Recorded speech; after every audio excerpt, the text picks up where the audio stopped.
정치는 더 나은 국민의 삶, 더 나은 나라의 미래를 만드는 일입니다. 지금은 더 나은 세상을 만드는 게 아니라 더 나빠지는 세상을 어떻게 하면 막을 수 있을까를 고민해야 되는 안타까운 상황이 됐습니다.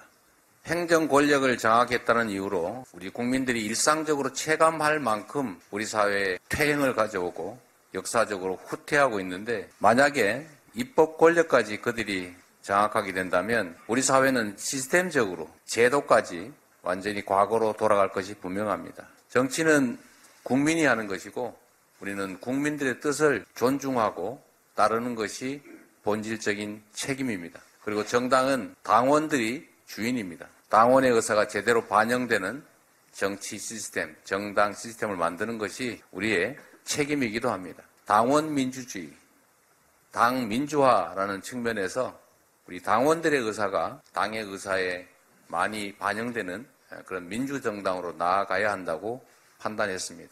어느 정도의 표의 등가성을 보장해 나가는 방향으로 당헌 개정을 저희가 시도하게 됐다는 말씀을 드립니다. 1호 당헌 개정의 건의 개표 결과를 발표하겠습니다. 재적 중앙의원분들의 과반 이상이 찬성해 주셨기에 의결안 건 제1호 당헌 개정의 건은 가결되었습니다. 네, 제 옆에 김영미 이사장님 나와 계십니다. 안녕하십니까? 네, 안녕하세요. 네. 동아일보하고 조선일보가 서울의 소리를 디스하기는 했습니다만은 또 디스 안 하면은 또 좌파 편이다 이런 얘기 들을까봐 그럼 뭐 하나만 한 말들을 쫙 나열하면서도 김건희에 대해서 맹공을 퍼부었습니다. 조선일보도요? 예, 동아일보도. 내년 총선 이러다 다 죽는다. 이 염려가 있는 거죠. 오늘 조선일보는 특별히 서울에서 당선될 만한 곳이 6곳밖에 없다. 이른바 강남 3구라고 불리는 곳 말고는 서울에서 당선될 곳이 없다. 네. 이렇게 그 위기 경보를 네. 발령했습니다. 이걸 보니까 김건희 리스크가 상당하다. 지금 사실 서울의 소리하고 서울의 소리를 디스할 목적의 JTBC 보도 말고는 일체 어떤 언론에서도 보도가 안 됐던 거 아니겠습니까? 맞습니다. 예. 그럼에도 불구하고 국민들이 다 알아요. 그게 흥미로운 거예요. 네, 그러니까 언론을 통제해봐야 소용없다는 것을. 이게 더 많이 퍼졌어. 그냥. 그렇죠. 정부가 더 이것도 방송하지 못하게, 보도하지 못하게 하니까. 쫙 퍼져갖고 모르는 사람이 없어. 정말로. 이 인터넷 네트워크로 이렇게 형성된 국민들의 그 정보 네트워크가 김건희의 이런 명백한 300만 원짜리 디올 가방 수수를 전파하게 만들었죠. 산이 너무 명료하게 떨어지고. 네. 그리고 이 이슈의 파장을 언론들이 보도 못하게 한다고 전파가 안 되겠습니까? 다 되죠. 네. 제가 사실은 이제 자주 가는 카페가 있는데 네. 정말 정치 성향이 뭔지 모르는 사장님도 네. 점원하고 같이 네. 이 김건희 디올 가방 얘기하더라고요. 그리고 저기 식당 갔는데 뒤에서 네. 처음 보는 분이죠. 아는 사람도 아니고 김건희 디올 가방 갖고 막 같이 흥분하더라고요. 김건희 사달 낼 줄 알았다 이러면서. 그러니까 지금 서울의 소리만 외롭게 보도한 것 같지만은 실상은 전 국민이 다 알고 있고 이 국민의 분노가 확산되고 있다는 점을 좀 아셨으면 좋겠다. 흥미로운 사실이에요. 예. 목사님이 잘 지적하셨습니다만 모든 언론이 이 보도를 통제하고 있는데 네. 모든 국민이 알아가. 정부가 통제하고 있다. 이것과 맞물려 가지고 이 국민들이 이제 이거를 감춰? 이 감춘다고 감춰져? 이런 분노가 네. 확산의 어떤 그 동력이 되고 있습니다. 과학기술의 발달을 막을 수는 없잖아요. 그렇죠. 막을 수 없고 그것이 쫙 퍼져나가는 이 무서운 현상에 대해서 그러니까 조선일보와 동아일보가 사설에서 쓰기 시작했다. 저는 이럴 줄 알았습니다. 이 네. 보수 언론들이 이걸 얘기 안 할 수 없다. 왜냐하면 다 죽으니까. 다 죽으니까? 다 죽으니까. 그래서 저는 예. 이런 상상까지 합니다. 네. 제 상상이 아마 맞는다면은 아마 오늘 이 방송 성지가 될 겁니다. 선거 앞두고 김건희가 전격 구속돼요. 너무 과도한 상상 같으십니까? 권력 밑바닥에서 네. 김건희의 이런 국정농단에 대해서 문제의식을 갖고 있는 여권 인사들이 꽤 있는 걸로 알고 있습니다. 이러다가 다 죽습니다라면서 윤석열에게 네. 쇼라도 좋으니 김건희 여사를 구속한 퍼포먼스라도 합시다. 아마 그런 제안이 올라갈 거라고 저는 확신합니다. 그래요? 예. 그 선거 전에는 김건희 여사하고 이혼하시라 이런 이런 제안도 했다는 그런 썰이 있습니다만은. 네. 그래서 어느 날 갑자기 선거 앞두고 전격적으로 김건희가 체포가 됩니다. 네. 그리고 이제 구속영장이 발부가 되고 감옥에 갇힌단 말이죠. 예. 구속영장 발부가 안 되겠습니까? 치는 순간 바로 발부죠. 발부죠. 예. 그러면서 이제 보수 언론들은 정의를 위해서는 자기 아내도 감옥에 집어넣는 참검사, 찐검사, 천상검사 윤석열. 정의를 세운다 이러면서 윤석열에 대한 분노 여론을 물타려고 하지 않겠는가? 저는 이 수순으로 갈 수밖에 없다고 봅니다. 그래요? 예. 저희 어제 추미애 장관이 출연하셨어요. 아이고야. 근데 예. 나오셔서 네. 추미애 장관은 직접 윤석열하고 붙은 사람 아닙니까? 그렇죠. 확실하게 붙은 분 아니에요? 네, 소설 장하리. 예. 그 때문에 이제 나오셔서 얘기를 했는데 윤석열에 자꾸 내가 물어봤어요. 예. 윤석열 어떤 사람이냐? 예. 어떻겠느냐? 근데 하여튼 뭐 법 기술자로서 그러니까 추 장관이 얘기하는 그 윤석열은 우리는 이제 누구야? 김건희에서 정신적 세계를 지배당하고 있다. 이 팩트가 있잖아요. 네. 또 다른 팩트가 있더라고. 윤석열. 어떤? 윤석열이가 대단한 천의 얼굴을 갖고 그러면서 아주 기회주의적이고 법 기술을 잘 부리는 사람이다 이거예요. 정권을 넘나들면서 그 충성하는 거 보십시오. 이명박에게도 충성하고 그리고 문재인에게도 충성하고 이런 천의 얼굴을 가진 윤석열을 경계해야 한다. 그 지적은 정말 가슴에 와닿습니다. 네, 그래서 이제 이런 부분들이 있기 때문에 지금 목사님이 말씀하신 이 사건이 커지고 민심이 요동치고 그리고 또 게다가 특검법 발효가 초일기에 들어간 거 아니겠습니까? 12월 8일이죠. 예. 뭐 저기 윤석열이가 거부권 행사한다 하더라도 이거는 막을 수 없을 거예요. 막는 순간 더 큰 국민의 저항을 받게 될 것이니까 아마 윤석열은 쫄아서라도 받지 않을 수가 없을 겁니다. 안 받는다면은 결국 제2요구권을 발동할 텐데 국회에 가면은 이게 무기명 투표도만요. 맞아요. 네, 무기명 투표면은 200석을 훌쩍 넘고도 남죠. 국민의힘에서 20표만 반란을 일으키면 끝나는 거 아니에요? 네. 국민의힘 의원들을 지네들을 살려면 특히 수도권이라든가 네. 부산도 지금 위험하잖아요. 대단히 위험하죠. 충청 예. 다 위험해. 강원. 예. 지네들 살려면 그럴 수도 있다. 그 또 윤석열한테 경고도 보내. 네. 그 자기가 개인이 경고를 보낼 수는 없으니까 예. 이런 어떤 제2요구권을 묵살시키는 방향으로 네. 윤석열에게 빅엿을 먹이는 길로 해서 야, 당 무시하지 마. 우리가 혹은 줄 알아? 시다발인 줄 알아? 이 시그널을 보내야 되는데 그것만큼 좋은 찬스가 어디 있어요. 그리고 이 사람이 지금 인요한 혁신이가 뭐 47일 만에 그만뒀다고 그러잖아요. 네네네. 그것도 결국은 그리고 한 게 없잖아요. 네. 당 중진들 뭐 험지를 보내려고 하다가 그것도 안 됐잖아요. 네네네. 이 얘기는 중요하게 시사하는 바가 있지 않습니까? 그렇죠. 이게 바로 윤석열이가 영남 중진들 이것들 그 영남 나가지 마. 저기 수도권으로 올라와. 말을 안 듣는데 이제 생각 같아서는 캐비넷을 열을까 말까 하지만 이제 특검법이 또 있잖아요.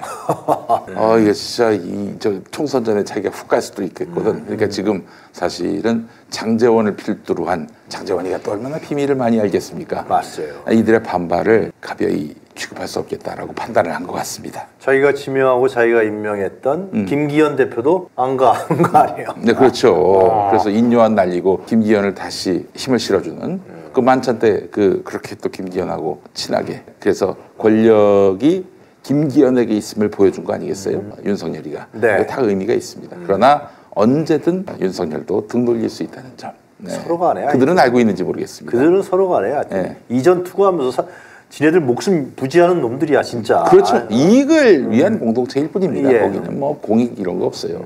사익을 추구하는 집단이고 언제든 그 사익이 충돌을 될 때는 등 돌릴 수 있는 그런 집단이란 점을 그들은 잘 모르더라고요.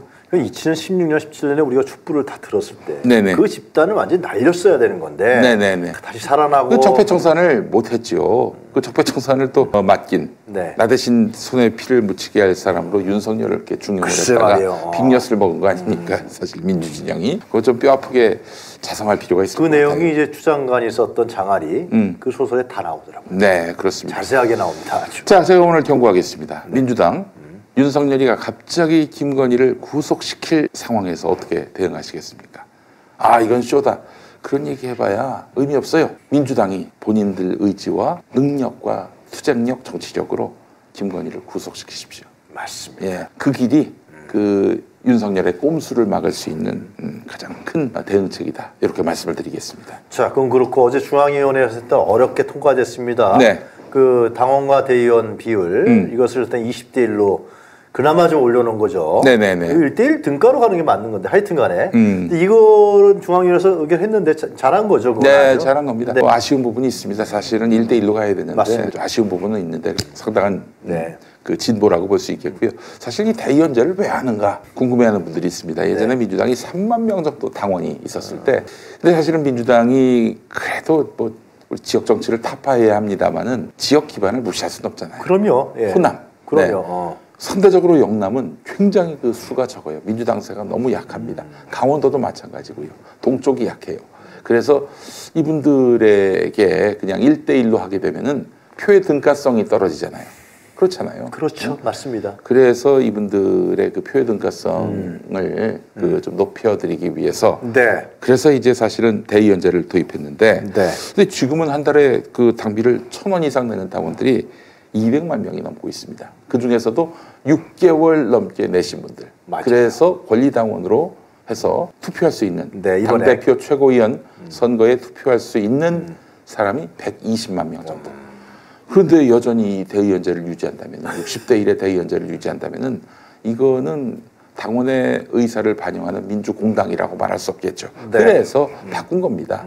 60대 1에서 20대 1로. 1대 60에서 1대 20으로. 예. 아니 근데 이걸 가지고 무슨 나치 정당 운운하고요. 색달 정당 운운하고 있는데 근데 그걸 또 언론들이 열심히 받아줘요. 나치, 개딸 이렇게. 나 참. 그들이 나치가 뭔지 알아?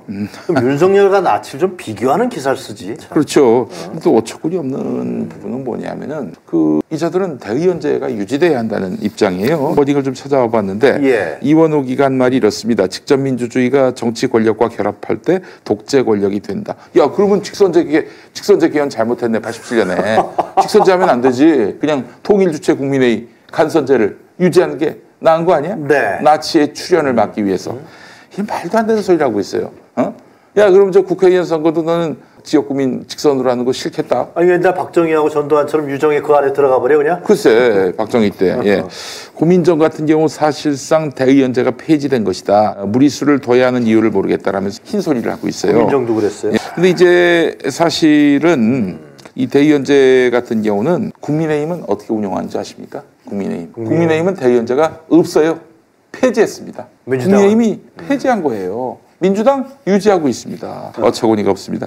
아니 그 전해철이 그런 말을 했어요. 그 어제 자유발언을 통해서 저희 발언했어요. 안 예, 하다가? 예, 전당대회 실제 투표율이 37%라는 점을 고려하면은 네. 그렇다면 현재 60대 1이긴 하지만 1대 60이긴 하지만은 이건 1대 23 수준이다. 그런데 20%로 내리면은 1대 20으로 바꾸면은 그러면은 실제 투표율을 고려했을 때 1대 8 내지 9다. 이렇게 또 계산을 합니다. 이 계산이 합리적인지는 모르겠습니다만은 어쨌든 그래서 어떻게 하라는 거야 도대체? 그러니까 1대 60으로 가자 뭐 이렇게 얘기하는 건지 예 어쨌든 낮추면 안 된다라는 얘기를 했던 것 같습니다. 자 전해철, 고민정, 이원욱 이런 사람들 면면을 보면은 도대체 이분들이 정당 민주주의를 할 만한 사람인지 그동안 또 이재명 대표에게 어떻게 대해왔는지 그 주요 개혁 이슈가 있을 때 어떤 입장을 냈는지 보면은 알 수 있습니다.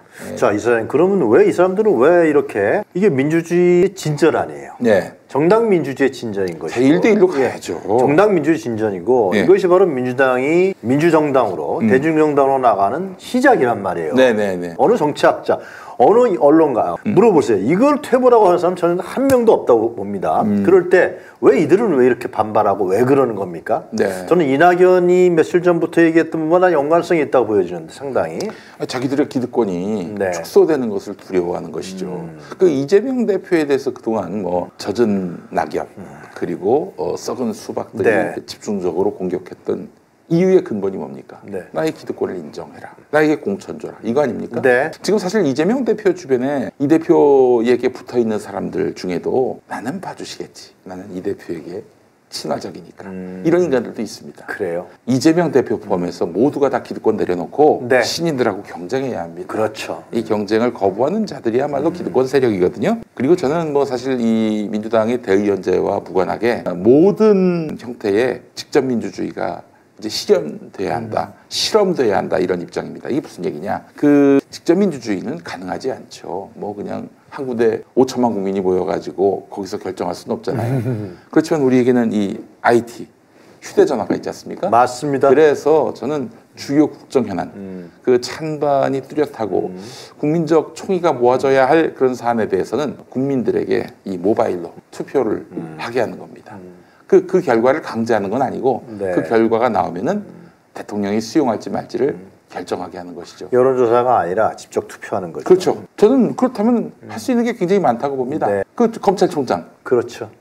KBS 사장 그리고 뭐 저기 굉장히 뜨거운 그런 자리라 할 수 있을 중앙선관위원장 주요 공공기관장들 다 이 모바일 투표로 국민들의 여론을 물을 수 있다고 봅니다. 국민들이 언제든 365일 24시간 자기 의사를 표현하고 그걸 수집할 수 있는 시스템이 갖춰져 있는데 네. 왜 이걸 안 하는지 모르겠어요. 그것이 바로 이제 이사장님께서 아주 핵심적인 지적을 해주신 것 같은데 2016년, 17년에 네. 1,700만 명이 들고 일어났던 촛불. 네. 거기서 집적 민주주의가 얼마나 중요한지. 네. 그리고 썩어 빠진 의원 국회의원들.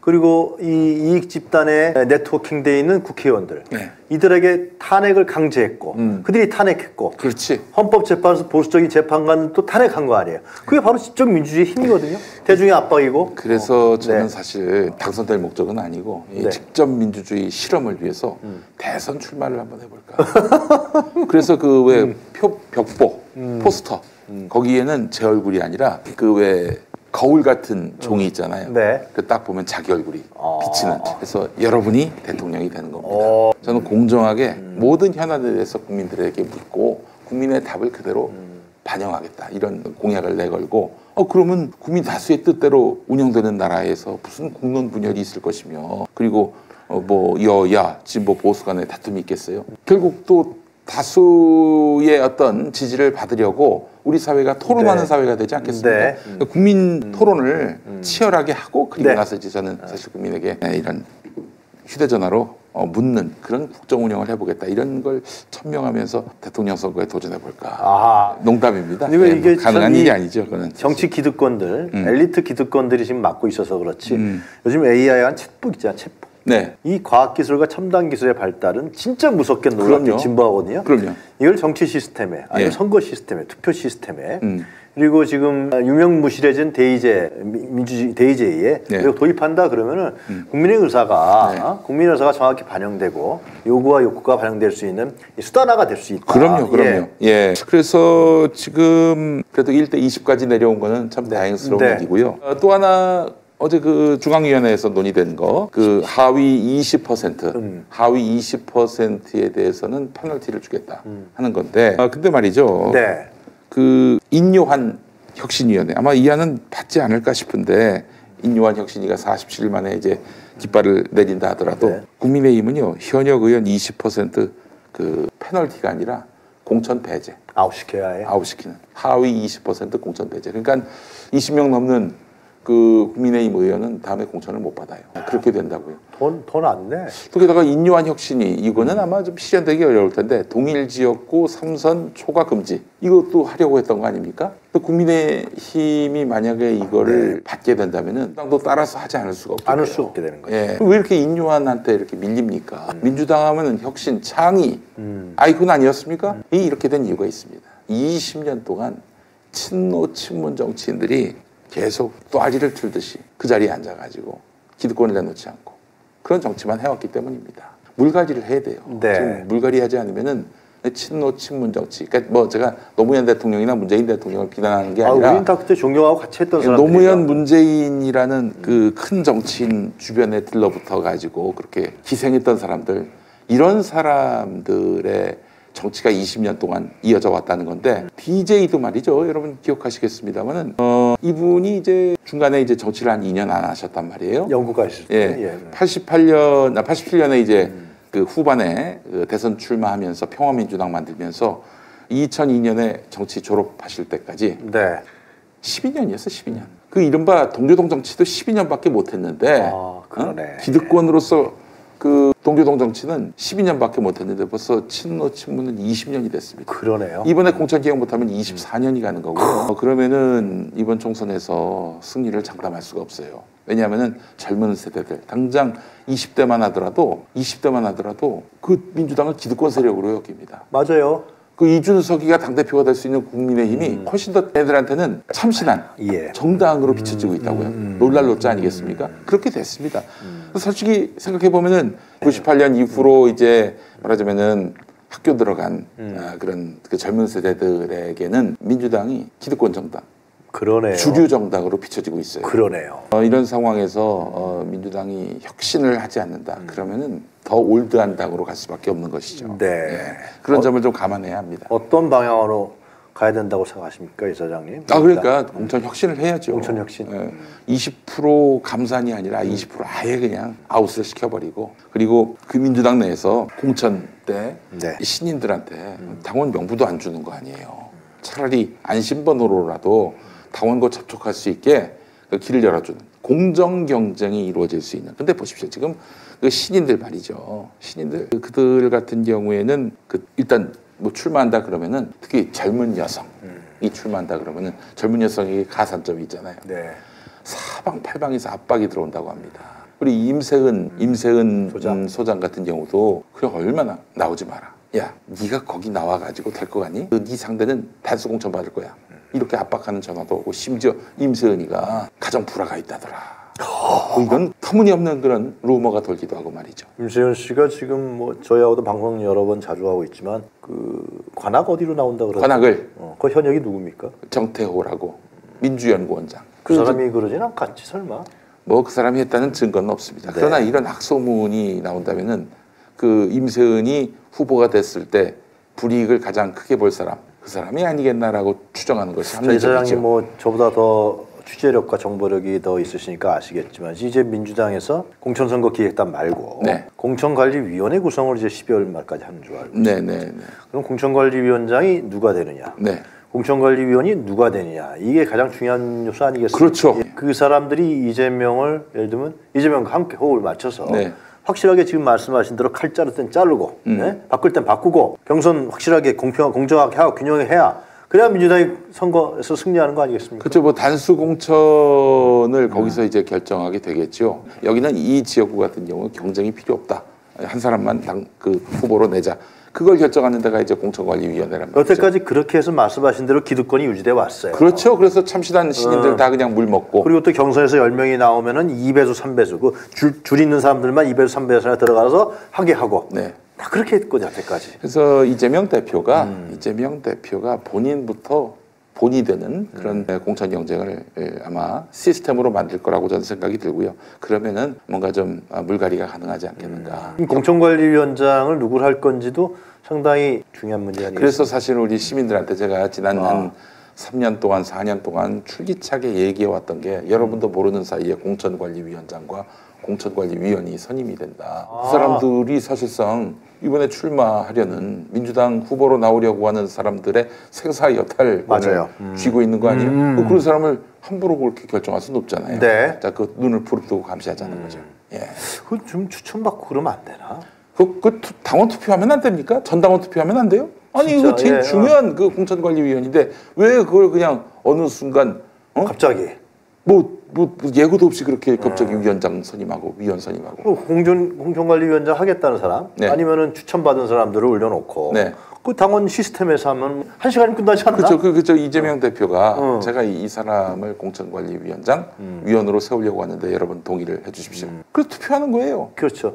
그래서 다수가 나오면은 그대로 인준되는 거고 누가 거기에 시비를 걸겠습니까? 그런 어떤 정통성과 대표성, 권위가 떨어지는 사람을 공천관리위원으로 갖다 앉혀가지고 공천 때마다 그 난리가 나는 거 아닙니까? 자기 왜 낙천시켰냐고. 아니 그렇게 하면은 언론에서 그렇게 씹어대도 네. 그럼 당원의 다수결에 의해서 공천관리위원장이 그렇지. 된 거 아니에요? 예. 그럼 그 사람 또 그렇게 되면은 네. 공정하게 할 것이고 그렇지, 객관적으로 그렇지. 할 것이고 시대적으로 역사적으로 할 거 아니에요? 네네. 그럼 그렇게 좀 이재명 대표도 고민을 좀 했으면 좋겠어요. 어디서 뭐 추천받고 그러지 말고. 그렇죠. 저는 뭐 이 대표가 아주 합리적으로 그 해법을 찾을 거라고 생각을 하고요. 네. 어쨌든 이 국민의힘보다도 못하는 공천 시스템으로는 정말 큰 위기가 닥칠 수 있다. 그리고 오늘 제가 강조했던 거. 네. 김건희 구속할 가능성. 중요한 말씀이셨어요. 대비해라. 이 말씀을 꼭 드리고 싶습니다. 네. 주심 배문정 대표도 그런 내피셜을 받았으니까 내가 밀어 제끼면 된다. 그렇죠. 한강 거기서 모여서 예. 그럼 김건희 저 구속시킬 수 있다. 그런 내피셜이 딱 생긴 직감이 생기신 거 아니에요? 네. 그러니까 농성에 들어간 거 아니에요? 그렇습니다. 그 어느 날 갑자기 김건희에게 수사관이 찾아와가지고 체포를 하는 거죠. 그럼 김건희는 이제 일단 경찰서 갈 거란 말이에요. 체포가 됐으니까. 그리고 바로 구속영장 청구, 실질심사 그리고 발부 원스톱으로 이어지게 되면은 그 김건희는 이제 뭐 사실은 입을 닫아야 될 상황인 거죠. 어디 대외적으로 나와서 이야기할 수도 없는 것이고 그런 상황이 올 수도 있다. 그런데 또 안 올 수도 있다라고 보는 부분이 뭐냐면은 대통령실이 좀 까맣게 김건희 사람들로 채워져 있다라는 점입니다. 그것도 참 문제입니다. 알겠습니다. 예. 자, 김용민 사장님 말씀 잘 들었습니다. 예. 다음 주에 뵙겠습니다. 고맙습니다.